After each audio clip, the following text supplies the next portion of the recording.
მოქმედებით. კახეთში რთველი იკრებს ძალას წელსაც ისევ სახელმწიფო სუბსიდიის ხარჯზე. თუმცა უკანასკნელად როგორც მთავრობა აცხადებს, რადგან რუსეთში ექსპორტის ფონზე ფიქრობს, რომ ინდუსტრიას დახმარება აღარ დასჭირდება. სარეკლამო კლიპში კი იმასაც ირწმუნება, რომ წელს არც ერთი მტევანი ჩაუბარებელი არ დარჩება, თუმცა ქარხნებთან მაინც ყურძნით დატვირთული მანქანების რიგები დგება და ჩაბარებასაც პრობლემები შეექმნა. ქარხნებში აცხადებენ, რომ არსებობდა ყურძნის კრეთის შეთანხმებული სია, რაც რიგებს გამორიცხავდა, თუმცა გლეხებმა ამის გაფუჭების შიშით მოსავალი მაინც ერთიანად აიღეს და რიგებიც ამან წარმოქმნა. მოწმდება შაქრიანობა, მოწმდება ხარისხი. ეს ხდება იმ მომენტამდე, სანამ ყურძენი არის ვენახზე, ანუ მოდის ნიმუში, ამ ყველაფერს ჩვენი ადგილობრივი ლაბორატორია ამოწმებს. და იმ ხარისხის მოთხოვნილებების შესაბამისად თუ აკმაყოფილებს, ჩვენ ვეუბნებით გლეხს, რომ თქვენ დაუშვათ ხვალ ან გრაფიკის შედგება, როდის უნდა დაკრიფოს, როდის შემოიტანოს.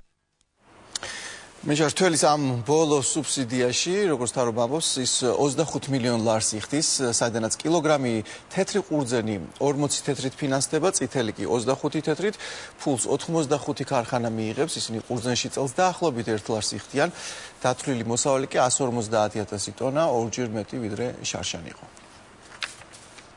კბილადა ნაქებო კახეთო დიდო ალაზნის ჭალავო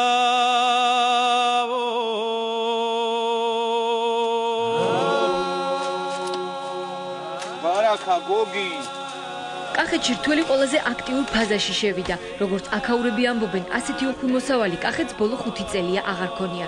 თუმცა ის, რომ ყურძენი გასაყიდი დარჩებად არ ეშინიათ, რადგან რუსეთის ბაზარი გახსნილია. ლევანდელი თელი უფრო უკეთესია ვიდრე შარშან და შარშანწინი იყო. რათა? რათა და იმიტომ რომ რუსეთის ბაზარი გაიხსნა, ღვინო გადის. ღვინო ადრე არ გადიოდა ჩვენი ღვინოები და წელს შეღავათია და ხალხმა ცოტა ამაის უნთქა. წელს უკვე აღარ გვეშინია ნამდვილად, იმიტომ რომ ძალიან კარგი პირობებია ჩაბარების, ძალიან კარგი. ბაზარი რო არის ღვინისა გახსნილი უფრო მეტი გასავალი აქვს ჩვენ ყურძენს, ჩვენ ვენახს. და ადრე დაკეტილი როცა იყო ბაზარი, ძალიან ძნელი იყო, მარტო ადგილზე ტრიალდებოდა ჩვენი მოსავლის პროდუქცია. სოლომონ ნონიაშვილი 2 ჰექტარ ვენახს ამუშავებს, საიდანაც წელს 13 ტონა მოსავალს ელოდება. როგორც მევენახი ამბობს, თუ ყურძენს ერთლარად ჩააბარებს, საკმაოდ კარგი მოგება დარჩება. ასეთი ფასის შენარჩუნების შემთხვევაში კი ვენახის გაშენების სურვილი ბევრ გლეხს გაუჩნდება. აი ერთი რიადი ვენახის მოვლა მიჯდება მე 45-47 ლარი, როგორც მე ანგარიშნი აქამდე. საშუალოდ ახლა საშუალოდ თუ ავიღებთ 250-დან 300-მდე 300 კილოს ხშირად ვკრეფავ პლანზე ერთ რიადზე. აქედან თუ ლარად ჩავაბარე 300 ლარი შემოდის. ხალხს უკვე მართლა იმედი მიეცა, რომ აი რუსეთში რო გაიხსნა რა. ეგ კი არა, მე გაშენებასაც ვფიქრობ. 2 ჰექტარი მაქვს, მაგრამ აი ახლა მომავალწილიდან 1.5 ჰექტარი კიდევ გავაშენო, იმიტომ რომ რუსეთი გაიხსნა. სახელმწიფოსაგან თველისათვის გამოყოფილი სუბსიდიის მისაღებად განაცხადი წელს 85 ღვინის საწარმომ წარადგინა. ქარხნები კილოგრამ ყურძენში გლეხს მინიმუმ 1 ლარს ჩაბარებისთანავე უხდიან. თავის მხრივ კი ისინი სახელმწიფოსაგან 1 კილოგრამ თეთრ ყურძენზე სუბსიდიის სახით 40 თეთრს, წითელზე კი 25 თეთრს იღებენ.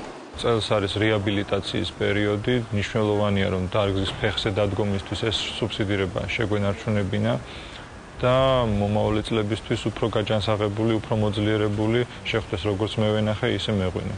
როგორც ღვინის ეროვნულ სააგენტოში განმარტავენ, წელს გლეხს ყურძენი გასაყიდი არ დარჩება, რადგან ქარხნები მას სრულად ჩაიბარებენ. თუმცა აქვე აღნიშნავენ, რომ მომავალში რთველის დაფინანსებაში მთავრობა მონაწილეობას აღარ მიიღებს, რადგან დარგი საკმაოდ კარგად ვითარდება. ღვინისა და კონიაკის ექსპორტიდან მიღებული შემოსავალი წელს სავარაუდოდ 200 მილიონი დოლარი იქნება.